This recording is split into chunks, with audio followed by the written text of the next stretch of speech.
This is the 217 Recovery Podcast with Corey Winfield. What's up, Cracker? Hey, it's Rusty. I was just thinking about you, so I figured I'd give you a shout, but you're probably sleeping because you need your daggum beauty sleep and stuff, so you're not as sexy as me, but it's okay. There's hope for you, yeah. All right, brother. Later. It is the 8th of February. The year is 2022. And my name is Corey Winfield. My name is Marney Winfield. Marney, sorry you weren't in that intro there. That's an older one that I put together. That's okay. It's my friend Rusty. Rest in peace, brother. Mm-hmm. He's the friend of mine that passed away last week. And I haven't talked to family members really. I wasn't really close with the family. I'm sure the AA family down in my hometown, they'll let me know. And I don't really post how I feel about stuff like that on Facebook, but I'll talk about it on a podcast. Mm-hmm. You're damn right I will. But I haven't really reached out to anybody. But one person did comment, a close friend of his, and say, if you know anybody who's struggling with addiction, it's real. And the last time I had talked to Rusty was right before I was being sentenced. Actually, I talked to him right after being sentenced, but that was kind of around the same time. And, I told him I was going to treatment. And then I went to treatment for 2 months. I went to live in sober living, and I tried contacting him. And everybody just kind of said he just went into isolation. Mm. I know he kind of went off the rails there for a minute. When you do things when you're drunk and they're embarrassing, or things, obviously when you do something, you can't take it back. Mm-hmm. That's just this life. That's how it goes. It's physics, I guess. But there were some things that I guess had happened, and maybe he just felt like he could never be forgiven. Mm-hmm. Alcohol's waiting for that, man. Our addiction's waiting. It's just sitting there waiting. And a lot of people say it's outside doing push-ups. And I think he just gave up, man. And this is just speculation. But from what I've heard, it's like, it'd be tough. And I tried reaching out to him, and I was just thinking about him last week. And that's what's kind of crazy is he died last week, Thursday. So it's like, what could I have done? It's one of these situations where you're going to tell me there's nothing you could have done, Corey, but damn it, I'm tired of my people dying. Mm-hmm. And Rusty was a good dude. He came to see me in the hospital a couple times. My mom would reach out to him. Mm-hmm. Like, Rusty, go help him. Mm-hmm. What's going on? I remember one time he came up there, and we would just and I would just be, how it feels when you're in the hospital. Yeah. Feel all the shame and plus the physical hurt. I'm laying there, and I don't want to be in the hospital again, but yet here I am. And he came up there, and it was just so comforting, that he came all the way up there, and he didn't have a license, so we had to get somebody to bring him up there. And just the fact that he would do that to see me, just to tell me it's going to be okay, and to just get back up and, keep going and not to give up. It really meant a lot to me. And we were doing this thing where we were going to church hop. we were going to do like a tour of churches, and I can't find the picture I made, but it was a picture. I think he was at his son's graduation or something, but he looked all nice, and he had some sunglasses on. So he's like all dressed to the nines, and he's got these shades on, these Oakleys or something. And then I photoshopped that into like a church, with these pews and stuff. And I had fire in the background. It was a pretty cool picture, but I can't find it. I don't know what I ever did with it. I think I sent it to him, maybe is what I did, and never actually posted it anywhere. But we were going to have t-shirts and stuff made up, and I don't know. We were just having a lot of fun with it, and I ended up going to his church, and he went to my church, and that was about it. That's about it for our church tour. But I like to have fun in recovery, and Rusty did too for a while. And like I said, addiction's horrible, and recovery, can free us from that. But the addiction part of it, it's ups and downs. When you're trying to get into recovery and early on, it's going to try to pull you back in. It's just natural.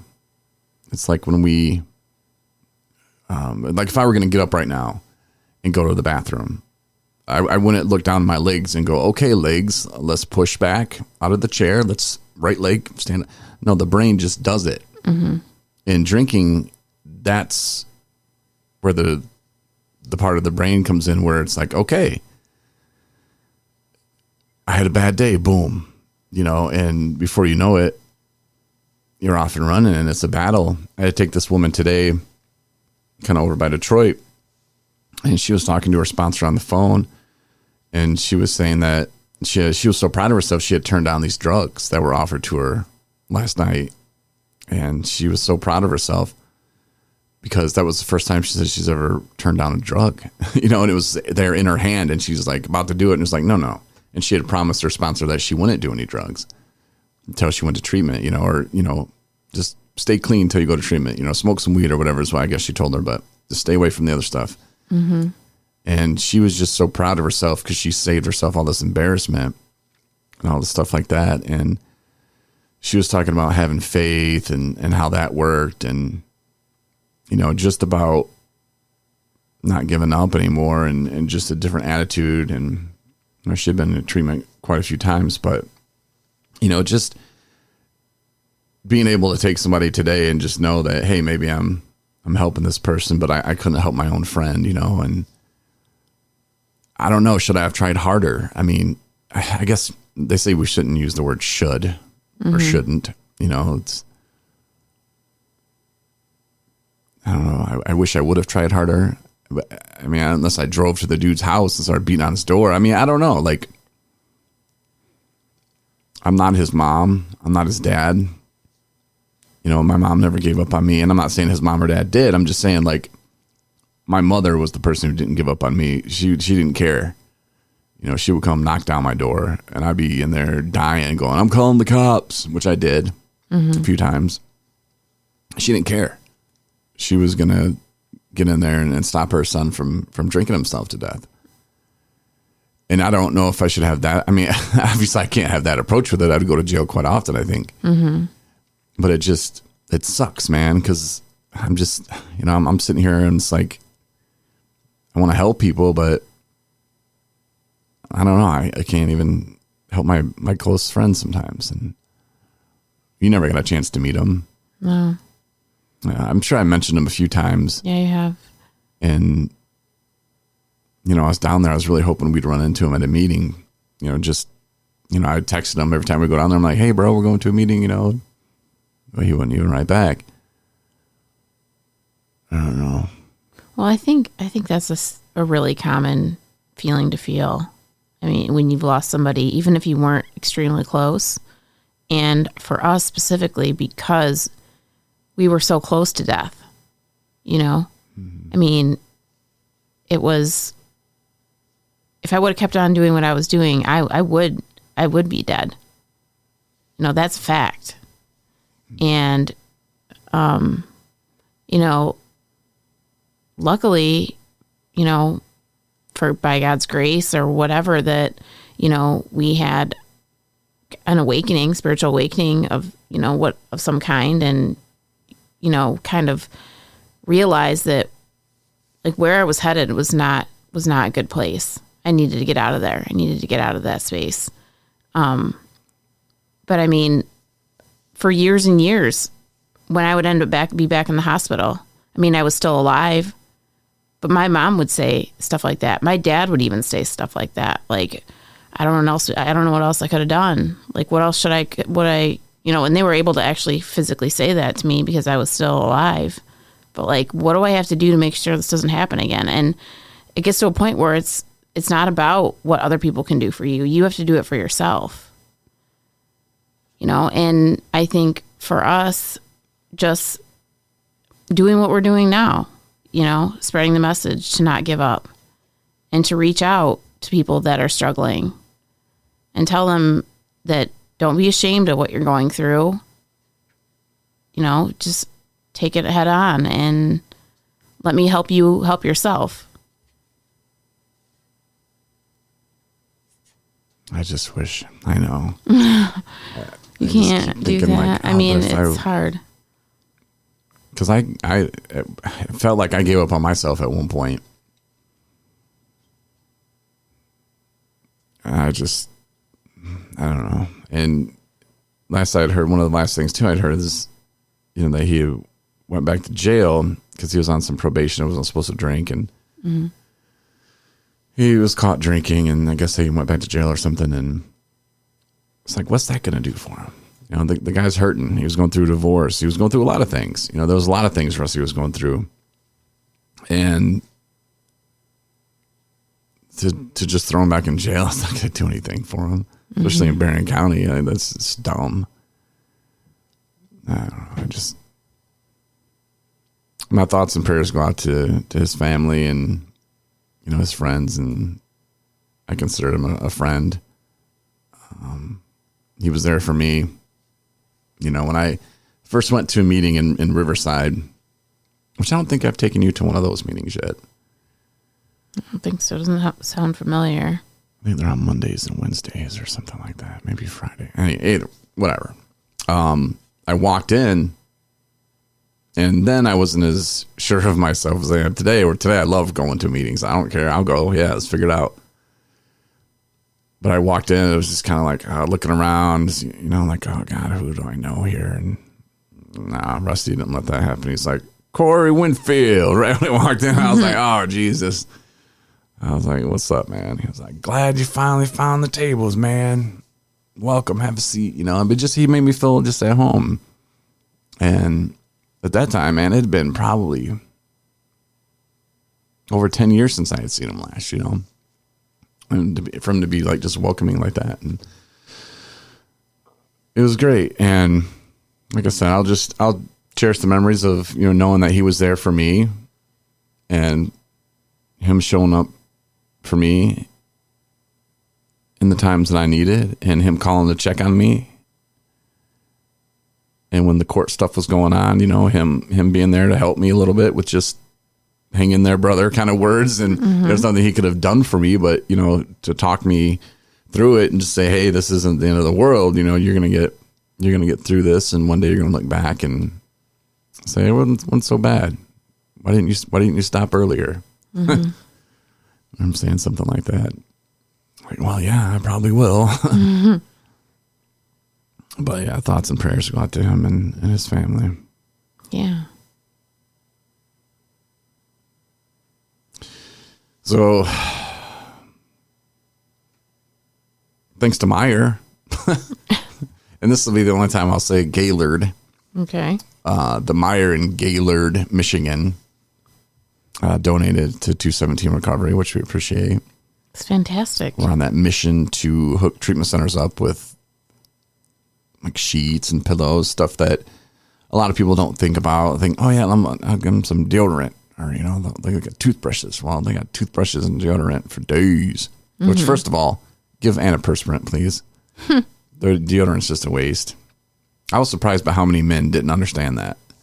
I was working at a treatment center, and I was like, hey, you guys need some antiperspirant? They're like, oh, I got some deodorant. I'm like, no. You just want to walk around sweating, smelling like that all day? That's what deodorant does. Antiperspirant keeps you from sweating. Huh? Just a little tidbit of information for you all. Yeah, I was just surprised that more people didn't know that. I don't know. More guys, come on, get with it. But, so, thanks to Meyer. We appreciate it. The people that will be getting the pillows and sheets and stuff like that appreciate it. Treatment centers really do appreciate it. There's a couple more, like the Meyer in Alpena, Michigan. I need to holler at them tomorrow. Like, what's up? Because there's a treatment center right around the corner, and I've talked to them. I got how many beds they have. I have the sizes. I'm just ready to go.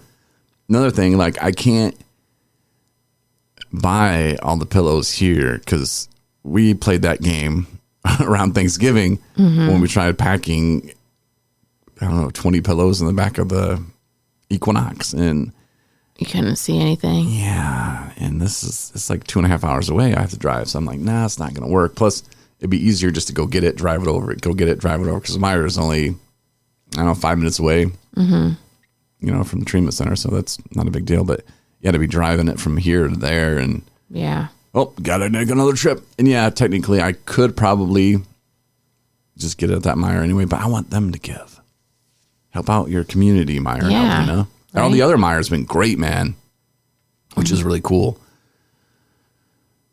Big props, Meyer. Big props, Walmart. They hooked us up as well. Sam's Club, Bell Tire. I always forget to mention them. And since I'm doing tires and stuff, might as well mention Braking Alignment Plus. Yep. And they're our heroes just right down the road from us. And they do the oil changes. They say anything you need, man. We'll keep this car on the road because we appreciate what you guys do. So big props to them. If you're in the Traverse City, Michigan area, Braking Alignment Plus. They do a great job anyway. And they're cheaper. Mm-hmm. Like you have to call, which some people are like, what? Like call, make your oil change appointment, which, hey, it really does save you money. And it's convenient to know when you're going in there. Right. You know, to just, you don't have to live that way anymore where you're just, I don't know, maybe I'll get the oil change today. Maybe I won't. Let me just drive by. Okay, go. You know, like you just plan it out. Mm-hmm. It's not that hard. It's not. No. No. And also, Laura wanted me to mention that on March 8th, we will have a big announcement. Okay. Wonder what that could be about. I don't know, but I do know. But you have to wait. Listen, and you'll find out. Then Addiction Treatment Services, we're going to team up with them. They have a mobile unit, and if you're not familiar with Addiction Treatment Services, they are a treatment facility, I guess just a treatment resource. I mean, what would you call them? Because they have it all, really. They do. They're an agency that has several programs for people with suffering from substance use disorder and behavioral problems. Yeah. From detox to inpatient to sober living. Medical detox, outpatient, residential treatment for males, residential treatment for females. Don't they? Now they have a partial inpatient program for females. Don't they have a kickball league? No. That's what we should start then. Never know. Really? I don't know, Are you playing? You know what? I was a ref. Well, back in my school days. You were a kickball ref? I was a school kickball champion back in the day. Are you a kickball referee? Old and bald. Yeah, but now I'll be the ref since I know all the rules. Huh. And how to cheat. I'll be watching for it. But no. ATS, though, that's kind of what they do. Thanks for helping me with that. Mm-hmm. And they're going to give us or let us use our mobile unit, and we're going to go around and where people are at that may not know that there's services out there. We're going to go to those places, and I'm talking like, if you know, like if there's anybody in Michigan, if you're like, hey, there's a soup kitchen or a homeless shelter or just behind Meyer, you know, like whatever, you know, if you know where there are some people at that, you know, might need some, some education onto some services that are available. Salvation Army parking lot when they have their food stuff. Food days. But we're going to Father Fred, maybe. I'm going to do that and talk to people, let them know, hey, you know, you don't have to live this way anymore. And Tyrone, I talked to him today. I told him about it because I think he should be a big part of that. You know, he had to go through some stuff that is very similar to some of these people that are out there doing what they're doing, you know, and he's seen it firsthand and he didn't give in. He made it through, which should be a huge incentive, or not incentive, but it should invite other people to look at Tyrone and go, wow, you know, he did it, I can do it. You know, it should be a good example. So I think bringing him along would be just fun. We'll have to make videos and stuff, but yeah, I'm pretty excited about that. Yeah. Gonna go out there and help the people. And it was really cool that we're able to, you know, reach out and work with them and stuff. So yeah, it was very cool. Pretty excited. Very exciting. Yeah. And if you don't have our app yet, you can still get it. And the reason why I say that, because there's something cool that we're going to start doing on there. And I want you to be aware of it. It's kind of like a raffle, but not really. Like there'll be something that you can sign up to win. And there'll also be things that you could pay to win, like a raffle. Like you'll see something cool, like a new jacket or a cool clock, a watch, you know, where you spend $2-3 on a raffle ticket, walk away with $1 million watch. Or maybe it's not that expensive, but you know, but watch for that. Cause once I put on the app, I'm going to try to do it every week. I think put something new up there and let the people, try to win it and let them sign up. Or not sign up, but sorry, my cat's walking all over the board here. Buy raffle tickets to win it. Yeah. Mm-hmm. So cool. Yeah. So get the app if you don't have it yet, and tell your friends. Mm-hmm. And pray for people who are hurting and struggling. Yeah. I'll pray for them with you. Mm-hmm. I guess it's not. I know, Nico, calm down. I know it's not our fault when we try to help people and we reach out to people, but I don't know if you have that kind of relationship like a mother has with a son or a daughter, you can beat on their door and don't go away, but it's tough. Everybody's different. And please don't give up on that person. If there's a friend or a family member that's struggling, please don't give up on them. Yeah. And sure, there'll be lies said about their drinking. If, there's money missing or something, you gotta lay down boundaries. And I'm not saying that it's okay to steal. Not at all. That's not cool. But just be aware of the boundaries and maybe be proactive on not letting those situations happen as much as you can be.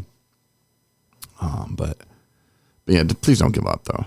Right. Because when someone's in active addiction like that, it's not them.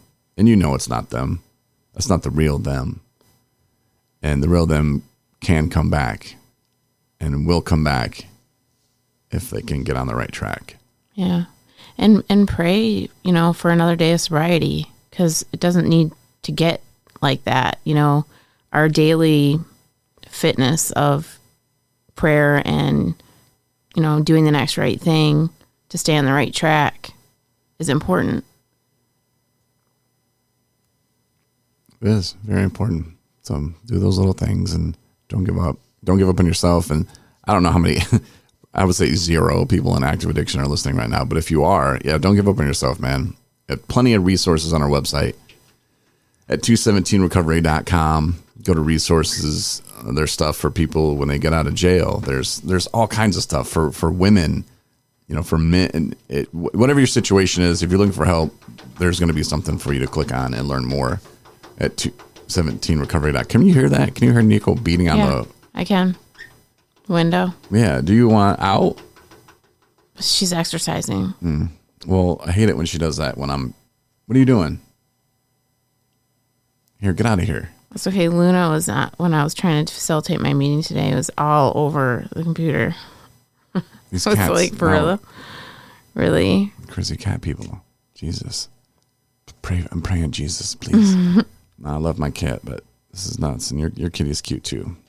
But thank you, Lord, for letting us do this podcast today. And thanks. I'm blessed that my cat is here messing around with me, because I would be sad if she wasn't. Yeah.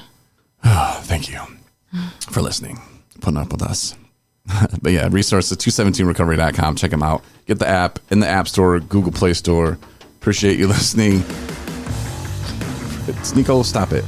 And we'll talk to you on Thursday. All right. Good night, everybody. Thanks for listening to the 217 Recovery Podcast. Win a bunch of free shit from 217 Recovery. Go to the app or the website, 217recovery.com.